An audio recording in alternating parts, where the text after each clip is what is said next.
Hello' everyone M world চেনেলটোলৈ সকলোকে পুনৰবাৰ স্বাগতম জনাইছোঁ। আজি এই ভিডিঅ'টোত মই Assam direct requirement exam, Assam TET কাম ৰিকুৱাৰমেণ্ট এক্সামৰ বাবে প্ৰয়োজনীয় আসাম জিঅ'গ্ৰাফীৰ অন্তৰ্ভুক্ত অসমৰ অভয়াৰণ্যসমূহৰ বিষয়ে কিছুমান গুৰুত্বপূৰ্ণ কুৱেশ্যন আনচাৰ আলোচনা কৰিম। আশা কৰোঁ ভিডিঅ'টো সকলোকে ভাল লাগিব।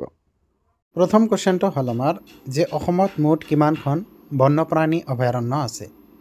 অপশ্যন এ দিয়া আছে আমাক 18খন, অপশ্যন বি দিয়া আছে 16খন, অপশ্যন চি দিয়া আছে 17খন আৰু অপশ্যন ডি দিয়া আছে 19খন। তো অসমত থকা মুঠ বন্যপ্ৰাণী অভয়াৰণ্যৰ সংখ্যা হ'ল বৰ্তমানলৈকে 17খন। ঠিক আছে, ইয়াতে চোৱা তোমালোকে মই নামকেইটা দি দিছোঁ। এইবোৰৰ ভিতৰত যিকেইখন ইম্পৰ্টেণ্ট সেইখনক মই ইয়াতে মেনশ্যন কৰি আছোঁ। ইয়াতে চোৱা তোমাৰ গৰমপানী বন্যপ্ৰাণী অভয়াৰণ্যখন ইম্পৰ্টেণ্ট, তাৰপিছত পানীদিহিং বন্যপ্ৰাণী অভয়াৰণ্য ইম্পৰ্টেণ্ট, তাৰপিছত পবিতৰা বন্যপ্ৰাণী অভয়াৰণ্যখন ইম্পৰ্টেণ্ট, সোণাই ৰূপাই বন্যপ্ৰাণী অভয়াৰণ্য ইম্পৰ্টেণ্ট। তাৰপিছত ইয়াতে দিয়া আছে চোৱা তোমালোকে যিখন আমাৰ দীপৰ বিল বন্যপ্ৰাণী অভয়াৰণ্য আছে এইখন ইম্পৰ্টেণ্ট, তাৰপিছত আমচাং বন্যপ্ৰাণী অভয়াৰণ্য ইম্পৰ্টেণ্ট। এইকেইখনৰ বিষয়ে আমি ভালকৈ চাব লাগিব। ঠিক আছে, এতিয়া আহা তোমালোকে নেক্সট কুৱেশ্যনটোলৈ। যে দ্বিতীয় কুৱেশ্যনটো দিয়া আছে আমাক যে অসমত কিমানখন প্ৰস্তাৱিত বন্যপ্ৰাণী অভয়াৰণ্য আছে। এই 17খনটো বন্যপ্ৰাণী অভয়াৰণ্য আছে আৰু দুখন প্ৰস্তাৱিত হৈ আছে। সেই দুখন কি আমাৰ, এখন হ'ল আমাৰ কি উত্তৰ কাৰ্বি আলং বন্যপ্ৰাণী অভয়াৰণ্য আৰু দ্বিতীয়খন হ'ল আমাৰ কি বৰদৈবাম বিলমুখ পক্ষী বন্যপ্ৰাণী অভয়াৰণ্য। এই দুখন প্ৰস্তাৱিত হৈ আছে, এতিয়াও স্বীকৃতি পোৱা নাই। ঠিক আছে, যিহেতু কুৱেশ্যনত কৈছে আমাক অসমত কিমানখন প্ৰস্তাৱিত বন্যপ্ৰাণী অভয়াৰণ্য আছে, গতিকে অপশ্যন এ হ'ব আমাৰ কাৰেক্ট, দুখন হ'ব। ঠিক আছে, কোন দুখন? উত্তৰ কাৰ্বি আলং বন্যপ্ৰাণী অভয়াৰণ্য আৰু বৰদৈবাম বিলমুখ পক্ষী বন্যপ্ৰাণী অভয়াৰণ্য। নেক্সট আমাৰ কুৱেশ্যনটো হ'ল কুৱেশ্যন নম্বৰ 3, যে প্ৰস্তাৱিত বন্যপ্ৰাণী অভয়াৰণ্য বৰদৈবাম বিলমুখ পক্ষী বন্যপ্ৰাণী অভয়াৰণ্য কোন জিলাত অৱস্থিত? অপশ্যন এ দিয়া আছে আমাক ধেমাজি, অপশ্যন বি দিয়া আছে আমাক লখিমপুৰ, অপশ্যন চি দিয়া আছে এ আৰু বি দুয়োটা আৰু অপশ্যন ডি দিয়া আছে ওপৰৰ এটাও নহয়। আচলতে যিখন আমাৰ প্ৰস্তাৱিত বন্যপ্ৰাণী অভয়াৰণ্য আছে বৰদৈবাম বিলমুখ পক্ষী বন্যপ্ৰাণী অভয়াৰণ্য, সেইখন আমাৰ লখিমপুৰ আৰু ধেমাজি দুয়োটা জিলাতে অৱস্থিত। গতিকে অপশ্যন চি হ'ব আমাৰ কি কাৰেক্ট। নেক্সট আমাৰ কুৱেশ্যনটো হ'ল কুৱেশ্যন নম্বৰ 4, যে এশিঙীয়া গঁড়ক বিশ্বৰ সৰ্বোচ্চ ঘনত্বৰ সৈতে আশ্ৰয় দিয়া একমাত্ৰ অভয়াৰণ্যখনৰ নাম কি? ঠিক আছে, যে এনেকুৱা এখন অভয়াৰণ্যৰ নাম লিখিব লাগে যি অভয়াৰণ্যখনত আমাৰ এশিঙীয়া গঁড়ৰ ঘনত্ব সৰ্বোচ্চ হৈ আছে। ঠিক আছে, তো সেইখন হ'ল আমাৰ কি, সেইখন হ'ল আমাৰ পবিতৰা বন্যপ্ৰাণী অভয়াৰণ্য। ঠিক আছে, আৰু এই অভয়াৰণ্যখন ক'ত অৱস্থিত? এইখন আমাৰ মৰিগাঁও জিলাত অৱস্থিত। ঠিক আছে, পবিতৰা বন্যপ্ৰাণী অভয়াৰণ্যখন মৰিগাঁও জিলাত অৱস্থিত, মনত ৰাখিবা তোমালোকে এইটো। নেক্সট আমাৰ কুৱেশ্যনটো হ'ল কুৱেশ্যন নম্বৰ 5, যে তলত দিয়া কোনখন অভয়াৰণ্যখন বিশেষৰূপে শহাপহু আৰু নলগাহৰি সংৰক্ষণৰ বাবে নিৰ্মাণ কৰা হৈছিল? ঠিক আছে, যে আমাক 4খন বন্যপ্ৰাণী অভয়াৰণ্যৰ নাম দিছে আৰু এইকেইখনৰ ভিতৰত আমাৰ ক'ব লাগে যে কোনখনত শহাপহু আৰু নলগাহৰি সংৰক্ষণৰ বাবে ব্যৱস্থা কৰা হৈছিল। অপশ্যন এ দিয়া আছে আমাক বৰনদী বন্যপ্ৰাণী অভয়াৰণ্য, বি দিয়া আছে সোণাই ৰূপাই বন্যপ্ৰাণী অভয়াৰণ্য, চি দিয়া আছে আমাক আমচাং বন্যপ্ৰাণী অভয়াৰণ্য আৰু ডি দিয়া আছে আমাক বৰাইল বন্যপ্ৰাণী অভয়াৰণ্য। তো এইটো অপশ্যন হ'ব এ আমাৰ। ঠিক আছে, বৰনদী বন্যপ্ৰাণী অভয়াৰণ্য, এইখনত আমাৰ শহাপহু আৰু নলগাহৰি সংৰক্ষণৰ বাবে বিশেষ ব্যৱস্থা কৰা হৈছিল। আৰু এই অভয়াৰণ্যখন ক'ত অৱস্থিত? এই অভয়াৰণ্যখন আমাৰ দৰং জিলাত অৱস্থিত।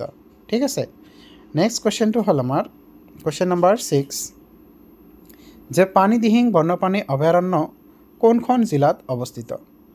ঠিক আছে, তো পানীদিহিং বন্যপ্ৰাণী অভয়াৰণ্য যিখন আছে আমাৰ, এইখন আমাৰ শিৱসাগৰ জিলাত অৱস্থিত। তোমালোকে মনত ৰাখিবা ক'ত এইটো, শিৱসাগৰ জিলাত অৱস্থিত। নেক্সট আমাৰ কুৱেশ্যনটো হ'ল কুৱেশ্যন নম্বৰ 7, যে তলত দিয়া কোনখন অভয়াৰণ্য কামৰূপ মেট্ৰত অৱস্থিত? তো কামৰূপ মেট্ৰত থকা আমাৰ যিখন বন্যপ্ৰাণী অভয়াৰণ্য আছে সেইখন হ'ল আমাৰ কি আমচাং বন্যপ্ৰাণী অভয়াৰণ্য, এইখন আমাৰ কি কামৰূপ মেট্ৰত অৱস্থিত। নেক্সট আমাৰ কুৱেশ্যনটো হ'ল কুৱেশ্যন নম্বৰ 8, যে কেতিয়া দীপৰ বিলক ৰামচাৰ স্থান হিচাপে স্বীকৃতি দিয়া হয়? তো দীপৰ বিলক ৰামচাৰ স্থান হিচাপে স্বীকৃতি দিয়া হয় আমাৰ 2002 চনৰ নৱেম্বৰ মাহত। ঠিক আছে, বহুত ইম্পৰ্টেণ্ট কুৱেশ্যন হয় এইটো, তোমালোকে মনত ৰাখিবা। নেক্সট আমাৰ কুৱেশ্যনটো হ'ল কুৱেশ্যন নম্বৰ 9, যে বুঢ়া চাপৰি বন্যপ্ৰাণী অভয়াৰণ্য কোন জিলাত অৱস্থিত? অভয়াৰণ্য আমাৰ শোণিতপুৰ জিলাত অৱস্থিত আৰু ইয়াতে তোমালোকে আৰু এটা কথা মনত ৰাখিবা আমাৰ যে সোণাই ৰূপাই বন্যপ্ৰাণী অভয়াৰণ্য আছিল শোণিতপুৰ জিলাত অৱস্থিত নেক্সট আমাৰ কোৱেশ্চনটো হ'ল কোৱেশ্চন নম্বৰ 10 যে অসমত কিমানখন বাঘৰ বাবে সংৰক্ষিত বনাঞ্চল আছে যে কিমানখন অভয়াৰণ্য বা আমাৰ ৰাষ্ট্ৰীয় উদ্যান আছে যিকেইখন বাঘৰ সংৰক্ষণৰ বাবে ৰখা হৈছে তো তোমালোকে চোৱা এইটো ইয়াতে 4খন নাম দিয়া হৈছে এখনৰ মানস ৰাষ্ট্ৰীয় উদ্যান তাৰপিছত নামেৰি ৰাষ্ট্ৰীয় উদ্যান তাৰপিছত কাজিৰঙা ৰাষ্ট্ৰীয় উদ্যান আৰু চতুৰ্থখন হ'ল আমাৰ কি ওৰাং ৰাষ্ট্ৰীয় উদ্যান গতিকে এইটো অপশ্যন কিমান হ'ব এইটো অপশ্যন বি হ'ব আমাৰ 4খন হ'ব নেক্সট আমাৰ কোৱেশ্চনটো হ'ল কোৱেশ্চন নম্বৰ 11 কোৱেশ্চন নম্বৰ 11 কৈছে যে অসমৰ একমাত্ৰ ৰামচাৰ ক্ষেত্ৰখন হ'ল তো অসমৰ একমাত্ৰ ৰামচাৰ ক্ষেত্ৰখন হ'ল আমাৰ কি দীপৰ বিল বন্যপ্ৰাণী অভয়াৰণ্য এইখনক 2002 চনৰ নৱেম্বৰ মাহত ৰামচাৰ ক্ষেত্ৰ হিচাপে স্বীকৃতি দিয়া হয় নেক্সট আমাৰ কোৱেশ্চনটো হ'ল কোৱেশ্চন নম্বৰ 12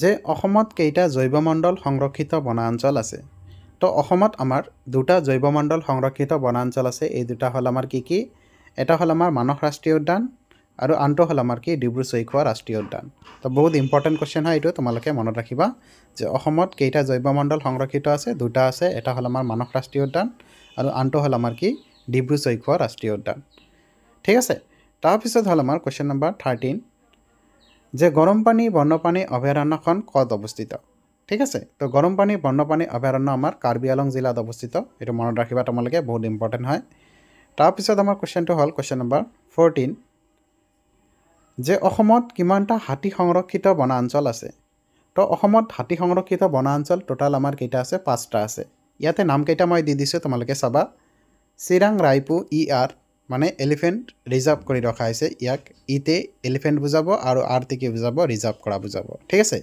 চিৰাং ৰাইপু ER দ্বিতীয়খন হ'ল আমাৰ কি শোণিতপুৰ ER তৃতীয়খন হ'ল আমাৰ দিহিং পাটকাই ER আৰু চতুৰ্থখন হ'ল আমাৰ কি কাজিৰঙা কাৰ্বি আংলং ER আৰু 5 নম্বৰটো হ'ল আমাৰ কি ধনশিৰি লুংডিং ER ঠিক আছে এই 5খনত আমাৰ হাতী সংৰক্ষণ বনাঞ্চল হিচাপে ঘোষণা কৰা হৈছে নেক্সট আমাৰ কোৱেশ্চনটো হ'ল কোৱেশ্চন নম্বৰ 15 কোৱেশ্চন নম্বৰ 15 কৈছে আমাক যে অসমৰ একমাত্ৰ ৰামচাৰ ক্ষেত্ৰখন ক'ত অৱস্থিত অপশ্যন এ দিয়া আছে আমাক কামৰূপ অপশ্যন বি দিয়া আছে কামৰূপ মেট্ৰ' অপশ্যন চি দিয়া আছে গোৱালপাৰা আৰু অপশ্যন ডি দিয়া আছে মৰিগাঁও তো এইটো আমাৰ এনসাৰ হ'ব কি কামৰূপ মেট্ৰ' ঠিক আছে অসমৰ একমাত্ৰ ৰামচাৰ ক্ষেত্ৰ যেটো আমাৰ দীপৰ বিল আছে হেতু ক'ত অৱস্থিত এইটো কামৰূপ মেট্ৰত অৱস্থিত আৰু ইয়াক কেতিয়া আমাৰ ৰামচাৰ ক্ষেত্ৰ হিচাপে ঘোষণা কৰা হৈছিল 2002 চনৰ নৱেম্বৰ মাহত আশা কৰোঁ ভিডিঅ'টো তোমালোকক সকলোকে ভাল লাগিব যদি তোমালোকক ভিডিঅ'টো ভাল লাগে তেন্তে চেনেলটো নিশ্চয় সাবস্ক্ৰাইব কৰিবা আৰু ভিডিঅ'টো তোমাৰ লগৰক শ্বেয়াৰ কৰিবা থ্যাংক ইউ সকলোকে